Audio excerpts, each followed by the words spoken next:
నూలులో శతాబ్దాల గౌరవం, పట్టు పరంపరకు ప్రతీక, సంప్రదాయానికి శాశ్వత చిరునామా సఖీ. సుమన్ టీవీ ప్రేక్షకులకు నమస్కారం. ద్వాదశ రాశుల్లో భాగంగా మిథున్ రాశి వారికి ఏప్రిల్ 16 నుంచి 30వ తారీఖు వరకు ఎలా ఉండబోతుంది రాశి వివరణ తెలియజేయడానికి ప్రస్తుతం మనతో పాటు ఉన్నారు సంకల్ప మందిర్ నిర్వాహకులు, ప్రముఖ జ్యోతిషులు బ్రహ్మశ్రీ నందిబట్ల శ్రీహరి శర్మ గురువు గారు. వారితో మాట్లాడదాం.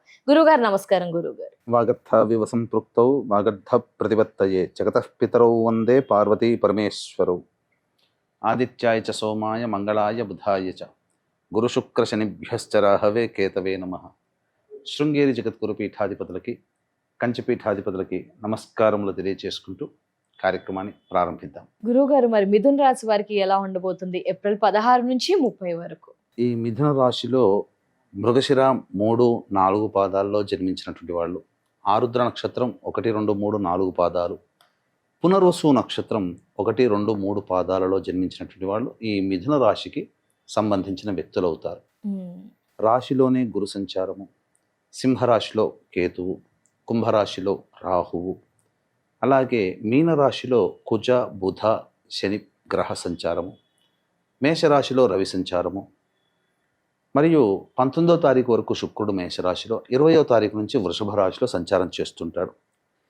ఈ కారణం చేత గమనించుకున్నట్లయితే ఈ ఏప్రిల్ 16 నుంచి 30వ తారీఖు వరకు మిథున రాశి వారికి అన్ని విధాలుగా సహాయ సహకారాలు గ్రహాల యొక్క అనుగ్రహం వల్ల కలగబోతున్నాయి.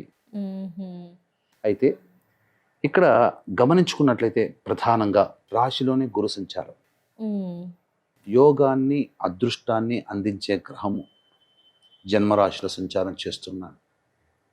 ఈ కారణం చేత అన్ని విధాలుగా శుభమైనటువంటి ఫలితాలు పొందుతారు. ముఖ్యంగా వివాహం కావలసిన అబ్బాయిలకి, అమ్మాయిలకి వివాహ సంబంధాలు కుదురుతాయి. ఉద్యోగ భద్రత పెరుగుతుంది. నిరుద్యోగస్తులకి ఉద్యోగం లభించి తీరుతుంది. అలాగే సంతాన మూలకంగా సంతోషాన్ని పొందే క్షణాలు పెరుగుతాయి. విద్యార్థులకి, ఈ యొక్క మిథున రాశిలో జన్మించినటువంటి వారికి అన్ని పరీక్షలలో ప్రథమ శ్రేణిలో ఉత్తీర్ణులు అవుతారు. కోరుకున్న విద్యాలయాల్లో ప్రవేశం కలుగుతుంది. అలాగే అన్ని విధాలుగా మీకు అనగా ఈ మిథున రాశిలో జన్మించినటువంటి వాళ్ళకి ఆర్థిక పరంగా కూడా పుష్టిగా ఉంటారు. ధనపరమైన సమస్యలు నివారణ అవుతాయి. ఇంట బయట వారికి గౌరవ మర్యాదలు పెరుగుతాయి. ఇక రవి మేషరాశిలో సంచారం చేస్తున్న కారణం చేత ఎన్నాళ్ళ నుంచో ఇబ్బందులు పడుతున్నటువంటి నిరుద్యోగస్తులకి ప్రయత్నిస్తే మొదటి ప్రయత్నంలోనే ఉద్యోగం లభించే అవకాశం. ఆల్రెడీ ఉద్యోగం చేస్తున్నటువంటి వాళ్ళకి భయపడుతూ ఉండిండొచ్చు, అరే మన ఉద్యోగం ఏమవుతుందో. అటువంటి వాళ్ళకి ఉద్యోగ భద్రత అనేటువంటిది, జాబ్ సెటిల్మెంట్ అనేది వస్తుంది. వృత్తి వ్యాపారాల్లో ఉన్నటువంటి వాళ్ళకి కూడా కీర్తి ప్రతిష్టలు పెరిగి అనుకున్న విధం కంటే కూడా ఎక్కువగా లాభాలు పొందుతారు. శుక్రుడు కూడా అనుకూలిస్తున్నాడు. మేషరాశిలో, వృషభ రాశిలో సంచారం చేస్తున్న కారణం చేత విలువైన వస్తు ఆభరణాలు కొనుగోలు చేస్తారు. ముఖ్యంగా స్త్రీలు బంగారు ఆభరణాలు కానీ, వారి పేరు మీద ఆస్తిపాస్తులు పొందడం కానీ జరిగే అవకాశాలు ఉంటాయి. విలువైనటువంటి గృహోపకరణాలు పొందుతారు. అలాగే దంపతుల మధ్య, ప్రేమికుల మధ్య, వ్యాపార భాగస్వాముల మధ్య ఏమైనా పొరపచ్చాలు వచ్చి ఎడమొహం పెడమొహంగా ఉన్నా వాళ్ళందరూ మళ్ళీ కలిసి చర్చించుకొని మళ్ళీ దగ్గరయ్యే అవకాశాలు గోచరమవుతున్నాయి. ఇక బుధగ్రహ సంచారం మీనరాశిలో సంచారం చేస్తున్నారు. ఈ కారణం చేత కొద్దిగా ఈ మిథున రాశిలో జన్మించినటువంటి వాళ్ళకి ఈ 16 ఏప్రిల్ నుంచి 30వ తారీఖు వరకు చేసే ప్రయత్నంలో వాళ్ళలో వాళ్ళకే ఆత్మవిశ్వాసం తగ్గుతుంది. కాబట్టి వెన్ను తట్టి ప్రోత్సహించే వాళ్ళు కావాలి. అందుకనే ఈ రోజుల్లో ఎవరు అయిన వాళ్ళైతే తప్పదు, ప్రోత్సహిస్తారు. కానీ అందరూ ప్రోత్సహించాలని లేదు కదా. అందుకనే మనకి మనమే ప్రోత్సాహం తెచ్చుకొని ధైర్యంతో ముందడుగు వేయాలి అని మనకి మనమే మోటివేట్ చేసుకోవాలి. అలాగే కంటక శని ప్రభావం ఉన్నది. ఈ శని ప్రభావంలో ఏమవుతుంది, కాస్త ఒడిదుడుకులు, ప్రయత్నాలలో ఒడిదుడుకులు అనేటివి సహజంగా ఉంటాయి. ఇక రాహు సంచారము మైన్యూట్, చాలా ఉంటాయి, సాధారణమైనటువంటి స్థితిలో కానీ స్థితిగతులే ఉంటాయి, కానీ ఎక్కువగా ఇబ్బంది పెట్టేటువంటిది ఉండదు. కాకపోతే తండ్రి గారి ఆరోగ్యం పట్ల శ్రద్ధ వహించాలి. విదేశీయానం, విదేశీ విద్యకు చేసే ప్రయత్నాలు సఫలీకృతం అవుతాయని చెప్పవచ్చు. ఉన్న చిక్కల్లా కుజగ్రహ సంచారం, అంటే గురువు రాశిలో ఉండి అనుకూలంగా ఉన్నాడు, కుజుడు దశమంలో ఉండి రాశిని చూస్తున్నాడు. అవునా? ఈ ఏం కారణం చేత జరుగుతుంది? కొంత అహంకారం పెరిగే అవకాశాలు ఉంటాయి. నన్ను మించిన వాళ్ళు లేరు, నాకు మంచి స్థితి ఉంది, నాకు ఇంకా తిరుగులేదు అనే స్థితి వస్తుంది. అది తీసుకోకూడదు. ఓకే. దాని దగ్గర దృష్టిలో పెట్టుకుని అందరితో కలిసిపోయే తత్వాన్ని అలవాటు చేసుకోవాలి. పైగా కోపము పెరిగే అవకాశాలు ఈ 15 రోజుల్లో ఎక్కువగా ఉంటుంది. అవునా గురువు గారు? ఇక కేతు గ్రహ సంచార ప్రభావము చాలా అనుకూలంగా ఉందమ్మా. ఈ మిథున రాశిలో జన్మించినటువంటి వాళ్ళకి అనుకోని విధంగా ఆపదల నుంచి బయటపడే మార్గాలు వస్తాయి, సహాయ సహకారాలు వస్తాయి. ఊహించని దైవ అనుగ్రహం వీళ్ళకి అనుకోని సందర్భంలో, అంటే నేను ఎప్పుడు కూడా ఇలాంటి సమస్య వస్తుందని ఊహించలేదు, కానీ దేవుడు నన్ను కాపాడాడు అని చాలా సందర్భాల్లో వీళ్ళు ఆ విధంగా ఆలోచిస్తారు. కారణం ఏంటంటే అంతకుముందు చేసిన పుణ్యఫలం వీళ్ళకి ఇప్పుడు ఉపయోగపడుతుంది. ఏ తర్వాత చెప్పొచ్చేది ఏమిటంటే, ఈ మిథున రాశిలో జన్మించినటువంటి వాళ్ళకి మధ్యమం కంటే కూడా ఉన్నతమైనటువంటి శుభ ఫలితాలు పొందే అవకాశం ఉంటుంది. ఏది ఏమైనా కొన్ని ఇబ్బందికర పరిస్థితులు కూడా తలెత్తుతాయి కాబట్టి దైవానుగ్రహం తప్పనిసరి. ఈ ఏప్రిల్ 20వ తేదీన అక్షయ తృతీయ, అద్భుతమైనటువంటి రోజు. ఆ రోజున పూజ చేసిన, కొద్దిసేపు పూజ చేసిన, స్వామికి పత్రము పుష్పము సమర్పించిన అమ్మవారికి కానీ, అలాగే ఏ యజ్ఞము హోమం చేసినా, దానము చేసినా 1,000,000 రెట్ల ఫలితాలు పొందుతారు.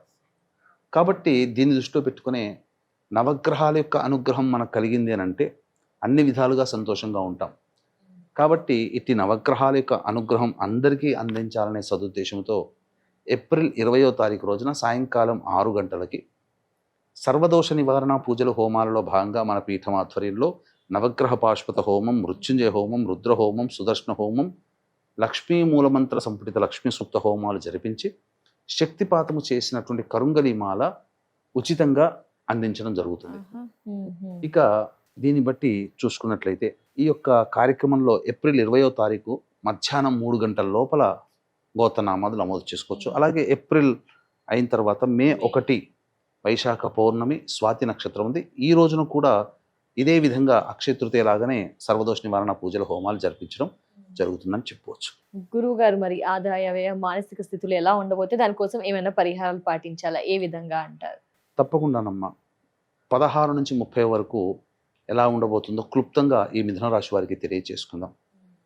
16, 17, 18, 19 ఈ తేదీలలో అన్ని విధాలుగా అనుకూలమైనటువంటి స్థితిగతులు కలుగుతాయి. రాని బాకీలు వసూలవుతాయి. అలాగే ఖర్చుకు మించిన ఆదాయం లభించడం ద్వారా అన్ని సమస్యల్ని పరిష్కరించుకోగలుగుతారు. విందులు వినోదాల్లో పాల్గొంటారు. ఉద్యోగంలో కీర్తి ప్రతిష్టలు పెరుగుతాయి. వ్యాపారము వృత్తుల్లో అన్ని విధాలుగా సహాయ సహకారాలు పొంది మంచి స్థితిగతుల్లో ఉంటారని చెప్పవచ్చు. ఇక 20, 21వ తేదీలో కనుక చూసుకున్నట్లయితే మానసికమైన ప్రశాంతత లోపిస్తుంది. ఖర్చులు అధికంగా ఉంటాయి. ఏ పని చేయాలన్న ఆసక్తి ఉండదు. ప్రతి పనులలో కొన్ని ఆటంకాలు సహజంగానే ఎదురవుతాయి. ఇక 22, 23 తేదీల్లో కనుక చూసుకున్నట్లయితే పెండింగ్లో ఉన్నటువంటి పనులు ఎప్పటి నుంచో చేయాలని మనం టార్గెట్ పెట్టుకుంటారు, కానీ పెండింగ్లో ఉన్న పనులు ఈ 22, 23 తేదీలో పూర్తి చేసుకుంటారు. ఆదాయం బాగుంటుంది. ఖర్చులన్నింటినీ కూడా వెళ్ళదీసుకోగలుగుతారు. కుటుంబ సభ్యులతో ఆనందంగా పాల్గొంటారు. ఇక 24, 25 తేదీల్లో మాత్రం మానసికమైనటువంటి ప్రశాంతత లోపిస్తుంది. కుటుంబ సభ్యులతో వాగ్వివాదాలు పెరుగుతాయి. కంటికి సంబంధించిన సమస్యలు, మనస్సు ప్రశాంతంగా ఉండదు. ఖర్చులు కూడా ఉంటాయని చెప్పవచ్చు. ఇక 26, 27 తేదీలలో నేను ఇంతకుముందు చెప్పానే, ఊహించని దైవ అనుగ్రహం, సహాయ సహకారాలని ఆ 26, 27 తేదీల్లో ఆపద నుంచి గట్టెక్కే అదృష్టం దైవ రూపంలో కలుగుతుంది. ఇక ఖర్చులకి సరిపడా ఆదాయం వస్తుంది. రాని బాకీలు వసూలవుతాయి. ఇతరుల సహాయ సహకారాలు పొందుతారని చెప్పవచ్చు. ఇక 28, 29, 30 తేదీల్లో అయితే వాహనాన్ని నడిపేటప్పుడు జాగ్రత్తలు పాటించాలి. ఇక అన్నిటికంటే ప్రధానంగా భూమి విక్రయాలు, క్రయ విక్రయాలు జరిగే అవకాశం ఉంటుంది. తల్లిగారి ఆరోగ్యం పట్ల శ్రద్ధ వహించాలి. గృహ మరమ్మతులు, వాహన మరమ్మతులు, గృహోపకరణాల కొనుగోలుకి ఖర్చులు అధికంగా ఉంటాయి. మనస్సు ఏమాత్రం సంతోషంగా ఉండదు. ఎంత పని చేసినా సంతృప్తిగా ఉండలేకపోతారు. అన్నిటికంటే మించి ఏదో ఒక తెలియని బాధ ఆ 3 రోజుల్లో వాళ్ళని వెంటాడుతుంది, ఒక యాంగ్జైటీ. కాబట్టి ఈ యొక్క మిథున రాశిలో సాధారణంగా సమస్యలు కొంత ఉన్నాయి. కాబట్టి ఈ యొక్క సమస్యల నివారణ కోసం వీరు ప్రధానంగా ప్రతిరోజు కాలభైరవాష్టక పారాయణం రోజుకి 3 సార్లు పఠించినట్లయితే అన్ని సమస్యలు తీరుతాయని చెప్పవచ్చు. ఇప్పుడు చెప్పినటువంటి వాటికంటే ఇంకా ప్రధానంగా ఏవైనా తెలుసుకోవాలి, సమస్యలు అధికంగా ఉన్నాయి అని అన్నప్పుడు దగ్గరలోని మంచి ఉపాసనా పరులైనటువంటి జ్యోతిష్యుల్ని సంప్రదించి వారి సలహాలు సూచనలు కనుక పాటించినట్లయితే మరింత మెరుగైనటువంటి జీవితాన్ని పొందుతారని చెప్పవచ్చు. అలాగే ఏప్రిల్ 20 అక్షయ తృతీయ, మే 1 వైశాఖ పౌర్ణమి రోజున దైవానుగ్రహం కోసం మన పీఠమాధురంలో జరిగే సర్వదోష నివారణ పూజల హోమాల్లో గోత్రనామాదులు నమోదు చేసుకొని కరుంగలి మాలని సొంతం చేసుకోవచ్చు. తప్పకుండా. ధన్యవాదాలు గురువు గారు. మిథున రాశి వారి రాశి వివరణ పరిహారం తెలియజేసినందుకు. నమస్కారం గురువు గారు. సర్వం శ్రీ ఉమామహేశ్వర పరబ్రహ్మార్పణమస్తు.